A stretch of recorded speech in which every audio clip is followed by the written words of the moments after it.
Alright, welcome back. We're gonna make a beginning on hunting for the three missing pieces of the legacy of these precursor aliens. So, three time periods we have to look in for it. And I'm gonna try and go through them in my sort of preferred order, just from having from past experience playing the game. But you can hypothetically do these in any order you like. Nevertheless, we're going to start with this one. 524 AD in the Andes Mountains, the so-called El Dorado. Let's go.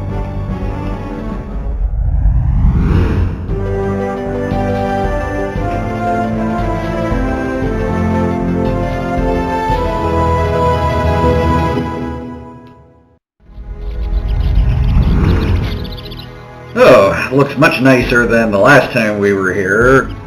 Although technically this is the first time we were here because time travel, but anyway, whatever. Take a look around. So we're just, we came back pretty much the same, to just above the well that we arrived in the first time we came here. Might as well go have a look. Agent 3 said this city was El Dorado, the fabled lost city of gold. The legend of El Dorado grew after the conquistadors came to Peru in 1530 to plunder the Incan Empire. Driven by rumors of a gilded city whose roads were lined with gold, New World conquerors continued to ravage the continent of South America after the genocide of the Incas. Well, as far as he goes, that is pretty much correct. I think. According to history, the name El Dorado was coined by Sebastian de Belalcazar in 1535, a veteran of the Inca conquest and founder of the capital of Ecuador. He met an Indian who spoke of a king that sprinkled his body with a fine gold dust before bathing in a sacred mountain lake. On hearing that, Belalcazar called the mysterious king El Dorado, the Golden Man. Today we know that man as George Hamilton. Right. But we're not exactly blending in here, Gage. Sorry, but I don't think your gleaming smile is a sufficient disguise.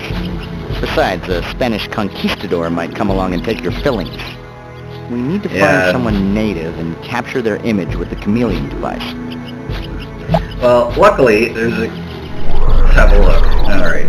The kid over there appears to be fast asleep, so if I... There we go, I'll turn into him. He's asleep, he won't know. We have a lot of ground to cover, so if you get stuck, we can always time jump to another environment. Don't fret. I'll log the precise coordinates so when you choose to return, we'll appear exactly on the spot where we left. A very handy feature, that.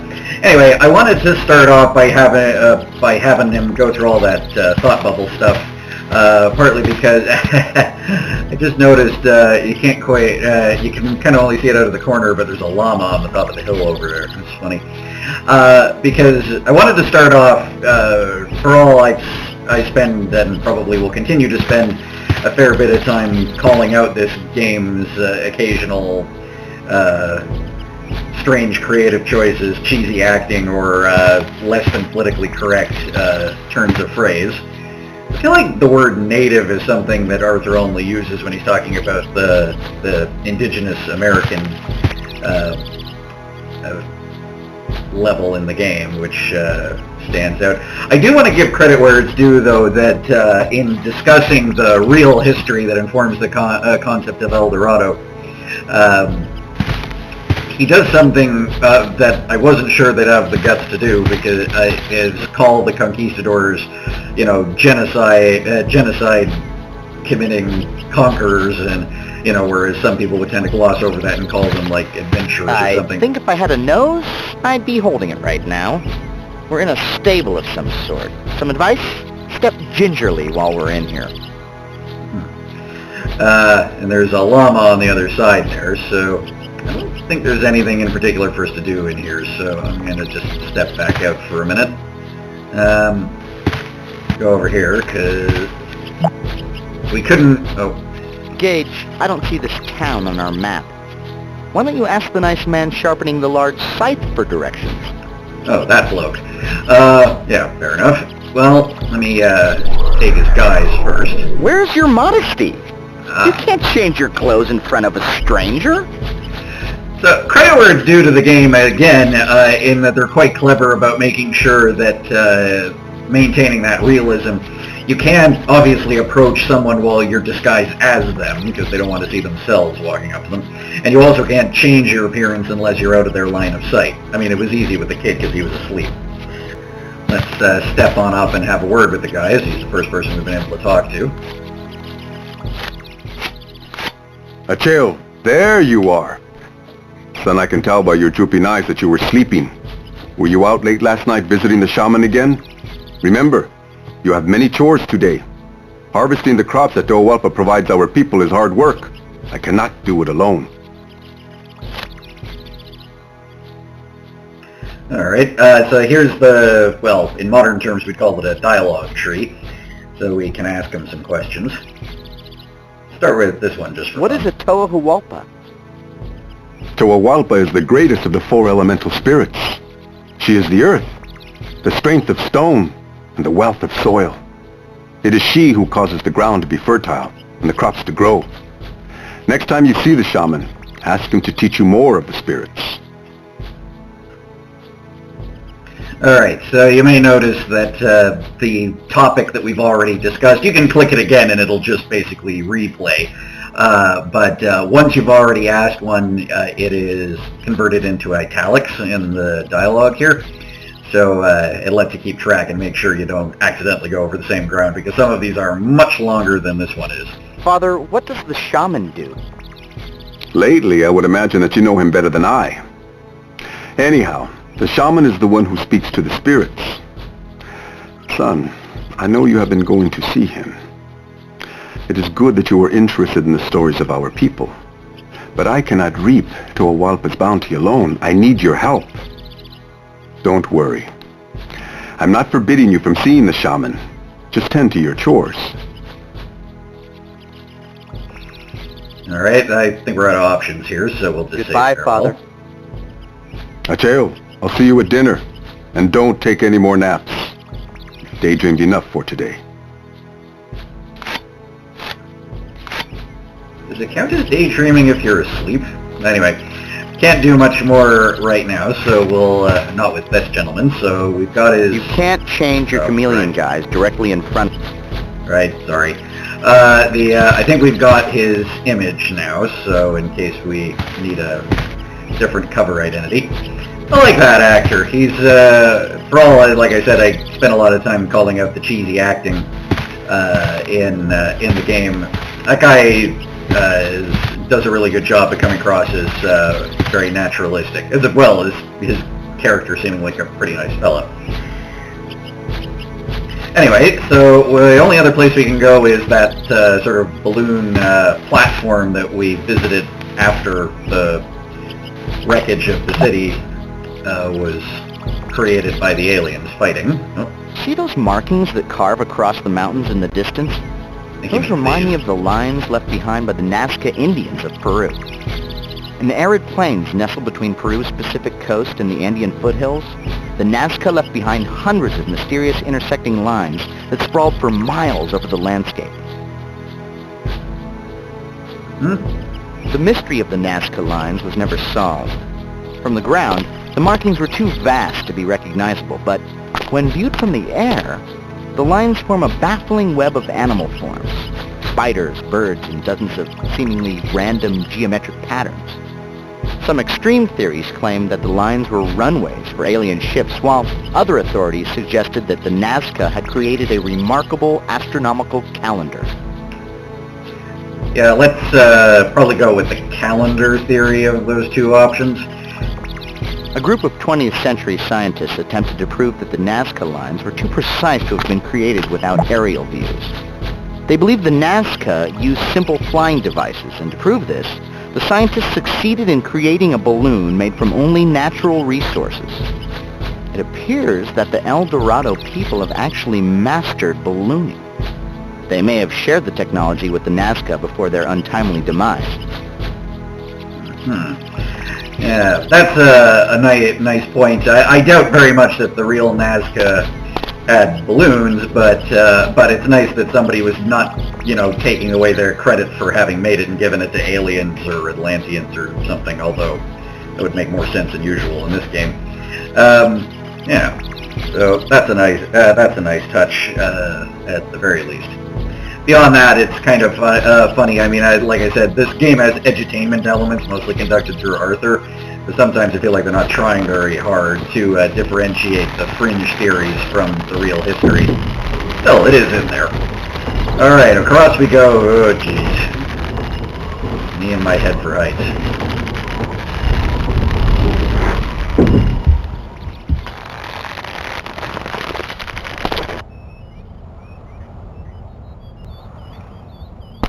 Pile out and have a look around.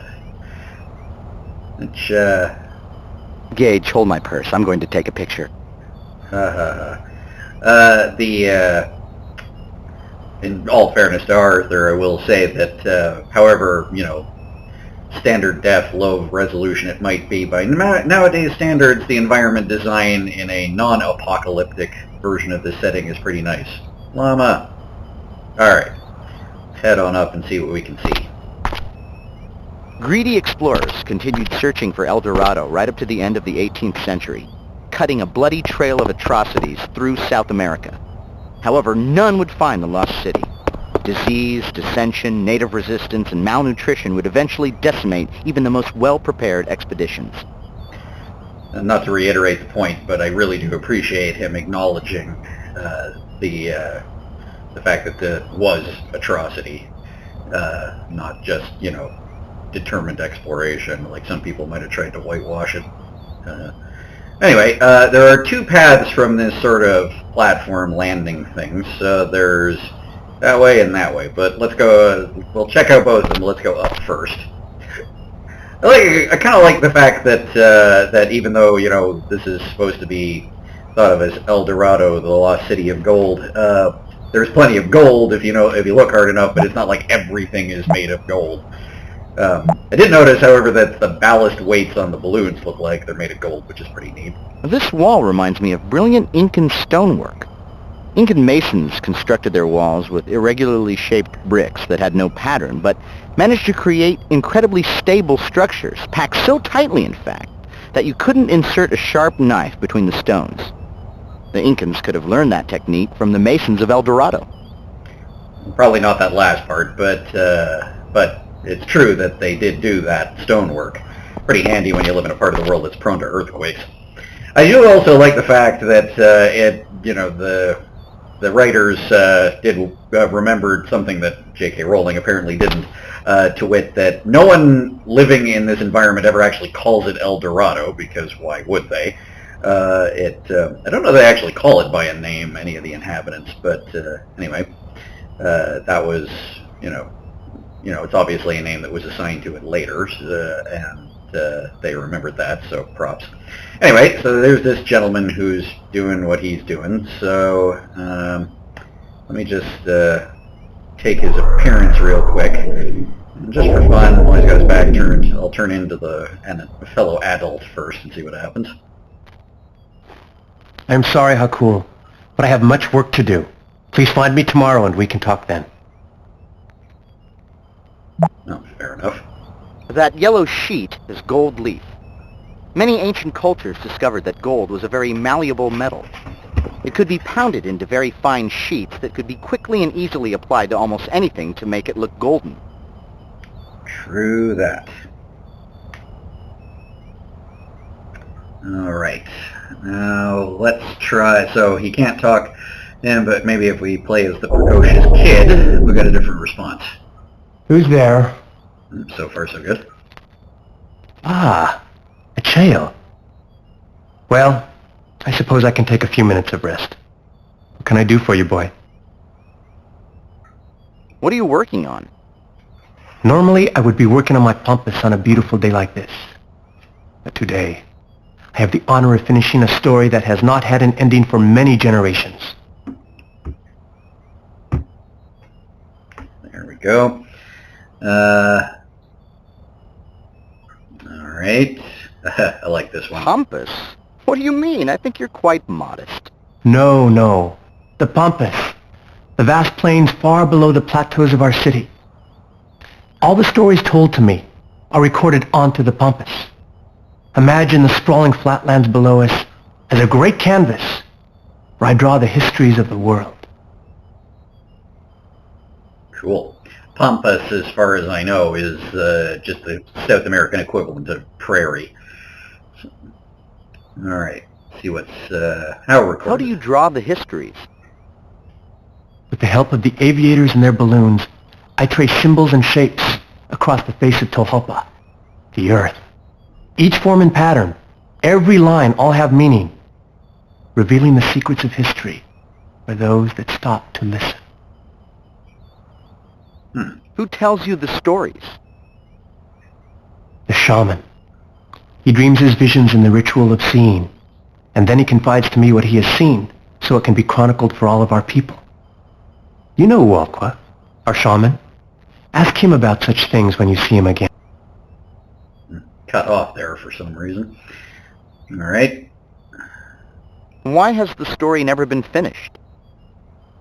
All of the past shamans of our people have seen visions of the story, but the spirits have never revealed the ending. It has been unfinished for generations. But soon, we will know. Okay, and since you mentioned it, what is this story? Tell me the story. It is the oldest story known to us. It is a long tale, Acheo, and unfortunately I do not have long to tell it. You see the shaman often. Ask him about the great story when you see him next. All right, fair enough. Goodbye. Thank you for the visit, Acheo. Well, the good news is that if he doesn't have time, then Arthur's universal translator feature doesn't just extend to spoken language. So we zoom in here, and if any time you see this circle with a question mark in it, if you click on it, you'll get a summary from our guy The here. pictograms surrounding the mural speak of the great story in the first shaman. He was instructed by the spirits of time and space to hide one of the 3 totems of tremendous power from the fury of their powerful children, 2 winged brothers. To aid him with this task, he called upon the power of the element spirits. They showed him a secret place for the totem. Once the totem was hidden, the shaman bade the spirits to guard it, and they have ever since. After roughly translating the inscriptions, I believe that this mural is somehow depicting the path the first shaman took to hide the totem. I have a sneaking suspicion that the totem is the artifact that we're looking for, so we might want to learn all we can about this great story. Certainly sounds like it. 2 winged brothers, 2 alien species. In the center of the mural, the shaman boards a balloon and flies over the totem's resting place. In the next section, he hides the totem in the mouth of a coatl serpent surrounded by the elements. Sounds like we need to retrace the first shaman's path to find the totem's location. I would say the first step would be to hitch a ride on one of those high-flying balloons. Makes sense. I will say that there's a trope that I discussed in my mentioned at least in my Amazon Let's Play of treating the Aztecs, the Maya, and the Inca as all being basically interchangeable. Maya Inca tech, I think it's called. And take it from someone who studied them, that is very not true. And for the most part, this environment leans much more heavily on the Inca and South American civilizations as opposed to Central American, except for some of the iconography and the coatl is derived from Quetzalcoatl, which is an Aztec Maya thing. Coatl on its own is a monster in Dungeons and Dragons, as far as I know. Although, little Easter egg for later, those eyes right here don't belong in any of those. You'll see that a little bit later, but we'll leave that for now. Let's see if Arthur can give us some on this section too. The pictograms on this mural speak of the conclusion of the great story. Many generations after the first shaman secured the totem in a secret place, the spirits of time and space would beseech a young warrior to save the totem from the brothers, return to claim the totem. However, the warrior would have to overcome the element guardians protecting the totem. The rest of the mural is unfinished, Gage. I assume that's what the scribe is working on now. Safe assumption. It appears that the young warrior followed the first shaman's trail to find the totem. Like the shaman, the young warrior flew into the air with a balloon. Flew into the air or will fly into the air. So that's key framework that we'll be encountering again. Also, fun fact, if you can look down, there's a sort of shaft here. Yowza. All the more interesting for the fact that Arthur here doesn't comment. You'd normally expect him to do. Anyway, I think that's about as far as we can get in here, so we'll step back outside, although this basket also has something to interact with. Oh, some of that gold leaf Arthur mentioned. Well, let's have a bit of that, put it in our inventory. Why not? Alrighty, so as I said earlier, we can explore around the sides of this temple complex, so just for giggles we'll go this way first. We'll say I'm going to spend, and I probably have spent a lot of time calling out the game for its cheesiness or its or some sort of shallowness in some aspects. But one thing that I honestly was afraid I was going to get, that to the game's considerable credit I didn't get, was I didn't get a bunch of, Anglo-Saxons in silly wigs and funny accents pretending to be people from other civilizations. As far as I can tell, just from observation and checking the cast list from the game, the people playing the different ethnicities in the different environments more or less actually are from the appropriate background. There's no sort of whitewash casting or anything like that going on. So it's more than I thought I had a right to expect for a 90s adventure game, to be perfectly honest. Apparently that section of town isn't allowing visitors.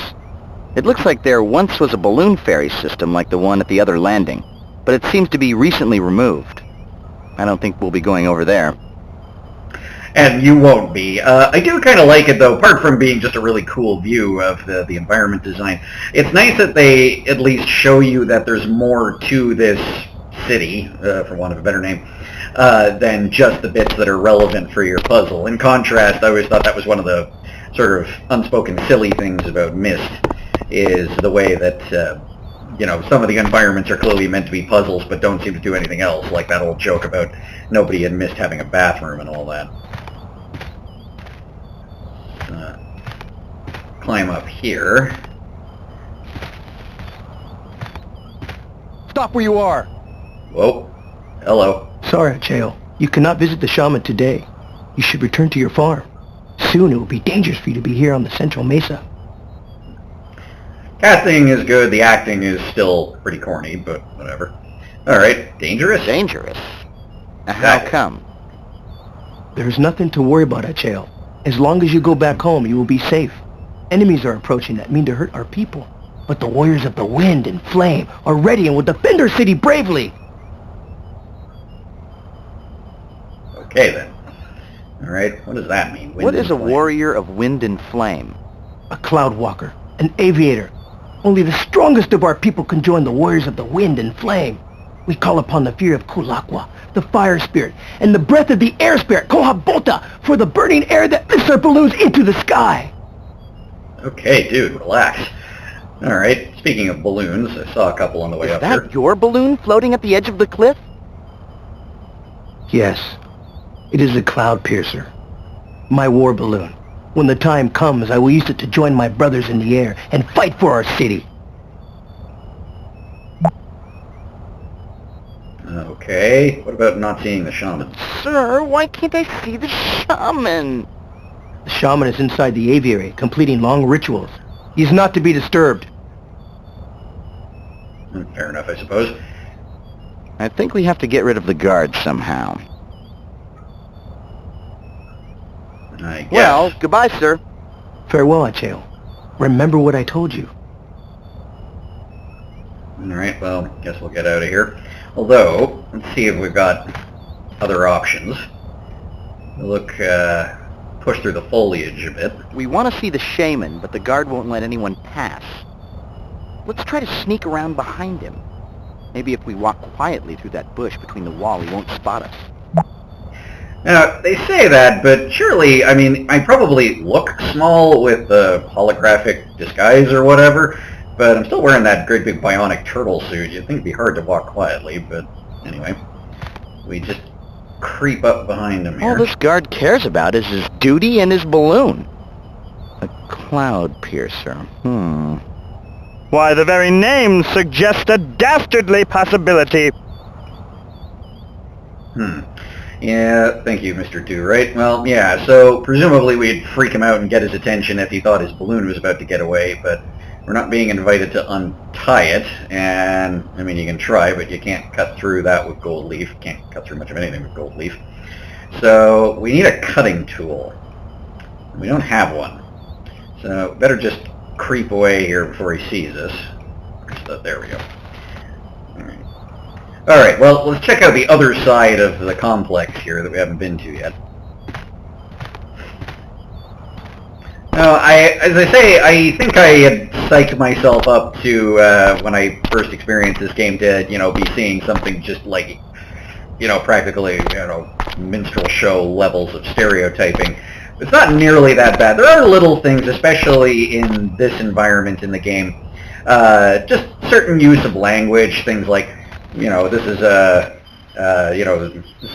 big city, but it has shamans. Why not? Why shamans, not priests? Why spirits and not gods? That guy, we talked to the farmer earlier, and he was sharpening what looked like a metal scythe, but that bloke back there's got a stone spearhead. And the other thing is, you look at the farmers, and they're just wearing, kilts basically, and that would sort of work for, people's mental image of, indigenous people living in a tropical environment, but the Andes can get really cold.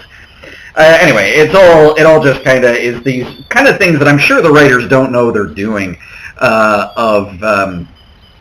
just these linguistic assumptions that an indigenous culture is just somehow smaller or more primitive or something than non-indigenous ones. So make of that. Like I said, I'm sure they don't know they're doing it, but it is there, even though they are handling it better than most. All right, so we've arrived at this reflecting pool dealy here. What have we here? The face on the pedestal with the toothy grin is a coatl. In mythology, it's a feathered serpent, similar to a dragon. See the cavity in its mouth? Coatl is a South American word for gingivitis. Yeah, overlooking coatl being a Central American concept, or Quetzalcoatl anyway. But never the mind. Face on the pedestal with the toothy grin is a coatl. Sorry, missed. That indentation has some significance, but I don't think it means they're out of soap. This pedestal is arrow-shaped. It seems to be pointing to that pool just ahead. Which is itself arrow-shaped. They sent a key in the offing. Alright, so we climb back up here. In fairness to the writers, when it comes to the Maya Inca tech trope, which we just encountered again here, I don't know, in all honesty, whether if, especially in the 90s, in the age before, particularly effective search engines, how much material they would have had access to or known where to find to just use South American indigenous iconography, and they've called out the conquistadors for the destruction that they wrought on those cultures. It's entirely possible, I suppose, that there wasn't enough for them to work with, that, or at least unless some of them were like archaeologists in their spare time, which I doubt. Alright, so we've gone just about everywhere we can on this side. That's nice of you. So I'm going to go over to the other side for a minute.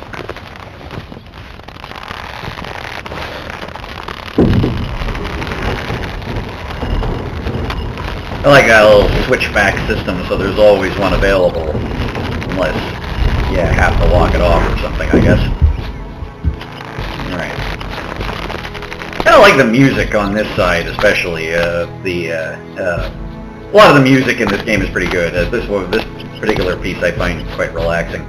Anyway, it crossed my mind that we've spent a good portion of this level masquerading as this kid, but we haven't actually spoken to the real kid, so assuming we can wake him up, so I might just slip around back to the well and have a word with him. And I suppose the logical person to talk to him has to be his dad. Good morning, Father. I was taking a short nap, but I'll be up and at those chores very, very soon. We didn't completely escape the terrible hair pieces factor of the cheesiness. Why haven't you done your chores yet, young man? I couldn't sleep last night. I promise I'll do my chores, Father. Well, that's about Goodbye. all we're getting. Bye, Father. I'll have those chores done before dinner. Of course, you take one step away and he'll immediately fall asleep again, but poor kid's tired, Dashiell. I don't know if it's coming through, but you can hear him snoring almost immediately after you leave. Alright, I guess I better turn into somebody else. No, I forgot to take the guard's image. Not that it's gonna matter. Let's turn into the scribe, just somebody we don't know.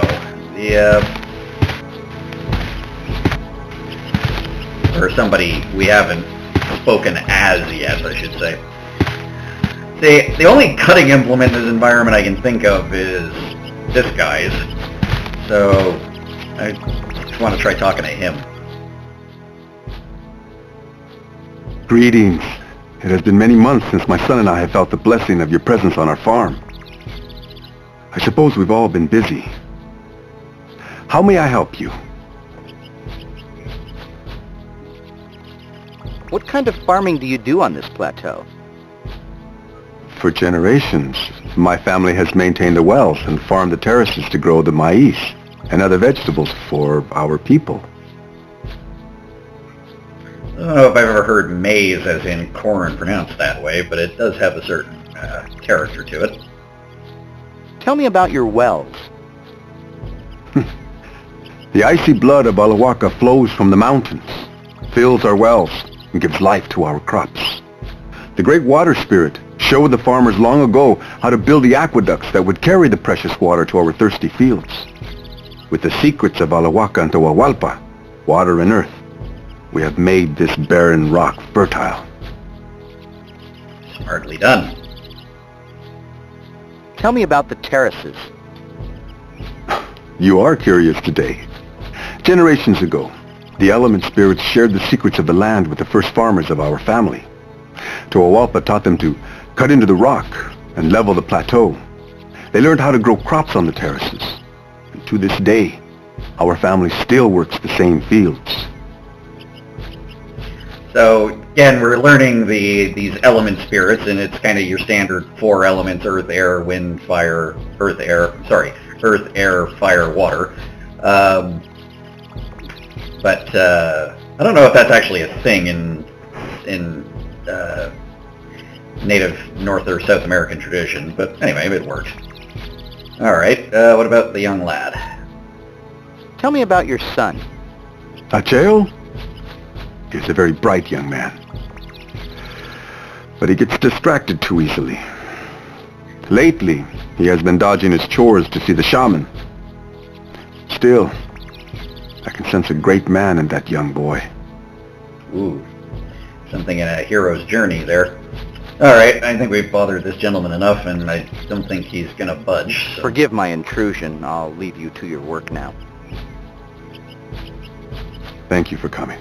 I appreciate the visit. Oh, and if you see my son, remind him that he has chores to do. I like that. I think I would say that in this environment, if not the whole game, that guy is my favorite actor. I think he's one of the better actors for one thing, and I like his character. He does a really good job of kind of realistically being a little bit weirded out by the sort of as-you-know dialogue, asking questions that the person he thinks I am should totally know the answer to. I keep missing that slope there. And I love it when Arthur kind of gets into character as the person he's pretending to be. Beyond that, I think that guy's definitely one of my favorite characters just because he seems like an all-around nice guy as well as being well-acted. Well, at least by this game's standards. But anyway, what I'm sort of trying to demonstrate here is the principle that if you want to get the most out of dialogue, you kind of have to choose carefully who you masquerade as.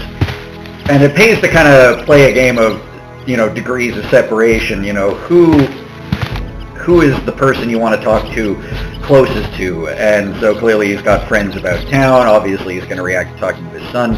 And in the same way that I don't get much of a response if I come up to the craftsman fella as another adult, but if I come to him as the precocious child who's friends with the shaman, I get more of a reaction. So that was kind of my only notion back there of how to get a sharp object. And I could go back across, but I don't know if there's any point because we've gone everywhere we can go. However, Arthur dropped the hint earlier that you can jump in and out of the different time periods as many times as you like, and sometimes and then you'll be able to come back, and sometimes it actually does pay to do exactly that. So I think we're going to have to do a bit of a side trip to one of the other time periods. I'm thinking the Himalayas in 1219. But we'll take a break first before we do that. All right, catch you later.